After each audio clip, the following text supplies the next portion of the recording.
সার ব্যবস্থা আজকে দেখলাম।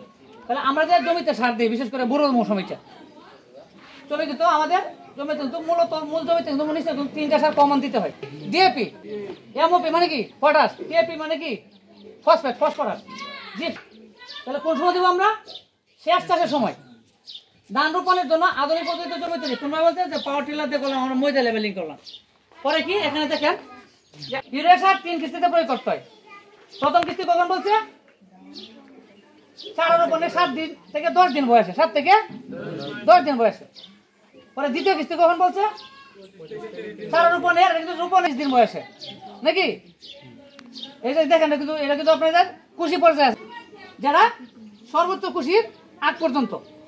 আর তৃতীয় কিস্তি যারা আমরা ইউরিয়া সার দেবো আসার আগে, মানে কি কাইস্তুর কোন সময় বলবো আমরা? যখন সর্বোচ্চ কুশি যাবে পরে কিন্তু কাইস্তুর, মানে কি আর কুশি ধান গাছ মোটা হয়ে গেছে, তখন বুঝবো কি আমাদের এটা এখন কাইস্তুরের দিকে যেতে। ইউরিয়া সার তৃতীয় কিস্তি কাইস্তুর আসার 5 থেকে 7 দিন পর্যন্ত।